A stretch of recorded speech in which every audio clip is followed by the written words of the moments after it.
नमस्कार दोस्तों शास्त्रों में लिखा है कि रावण चाहता था कि पिता के सामने पुत्र की मृत्यु ना हो। उसकी यह अभिलाषा पूरी नहीं हुई। महाज्ञानी रावण का राम के हाथों वध हो गया। और जब ये उसकी इच्छा का चित्रशिखंडी ऋषियों को मालूम हुआ, चित्रशिखंडी ऋषि जो हैं उनका एक ही काम होता है कि मानव जन की हित की बातें करना। चित्रशिखंडी ऋषियों के लिए सभी समान होते हैं, वे सभी के हित की बात सोचते हैं। जब उन्हें उनके भक्तों ने यह बताया कि जी रावण की यह इच्छा थी कि पिता के सामने पुत्र की मृत्यु ना हो, क्योंकि आजकल आप भी देखते होंगे कि यदि पिता के सामने पुत्र जो होता है वो पिता की बुढ़ापे की लाठी होता है, और यदि पुत्र 25-30 वर्ष की उम्र में यदि अकस्मात कोई घटना हो जाए पुत्र, तो उस पिता पर ही क्या गुजरती है यह पिता ही जानता है। सभी सोचते हैं यार बुरा हुआ, बहुत बुरा हो गया। जितने भी धर्म को जानने वाले होते हैं वो यही कहते हैं कि भाई बहुत गलत हुआ। कोई ये नहीं कहता कि भाई ये अच्छा काम हो गया। सभी यही कहेंगे कि भाई ये तो फलाने पिता के साथ में बहुत बुरा हुआ, जवान बेटा गुजर गया। तो ये विषय को सोच करके चित्रशिखंडी ऋषि भगवान महादेव के पास में कैलाश पर्वत पर पहुंच जाते हैं और वहाँ भगवान भोलेनाथ के सामने अपनी ये इच्छा प्रकट करते हैं। भगवान भोलेनाथ उनसे पूछते हैं कि बोलो किस वजह से आप लोगों का यहाँ आना हुआ। तब चित्रशिखंडी ऋषि, इसमें 7 ऋषि आते हैं, जैसे सप्तऋषि होते हैं उसी प्रकार चित्रशिखंडी ऋषि होते हैं। महाभारत के शांति पर्व के अंदर इस कथा का उल्लेख है कि जो ऋषि मरीचि हैं, अत्रि हैं, अंगिरा है, पुलस्त, पुलह, कृतु, वशिष्ठ, ये 7 ऋषि चित्रशिखंडी ऋषि कहे गए हैं। महादेव को ये अपना प्रश्न बताते हैं। महादेव जी सुनते हैं और मुस्कुराते हैं और इनसे कहते हैं कि देखो वो रावण था, उसका काम था तपस्या करके और वरदान प्राप्ति करना, और आप लोग यहाँ पर आए हो और मेरे से आपने ये प्रश्न रखा है।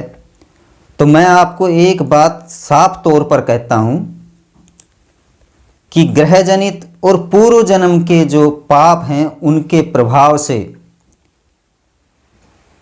अल्पायु योग, गर्भ अवस्था में मृत्यु ये तो होंगी ही, लेकिन उसके बाद अगर पिता चाहे, जो कि 14 वर्ष तक लागू होते हैं, उसके बाद यदि पिता चाहे तो अपना कर्म करके, क्योंकि महाभारत में भगवान कृष्ण भी कहते हैं कि कर्मण्यवाधिकारस्य मा फलेषु कदाचन, कि कर्म करो, फल की इच्छा त्याग दो।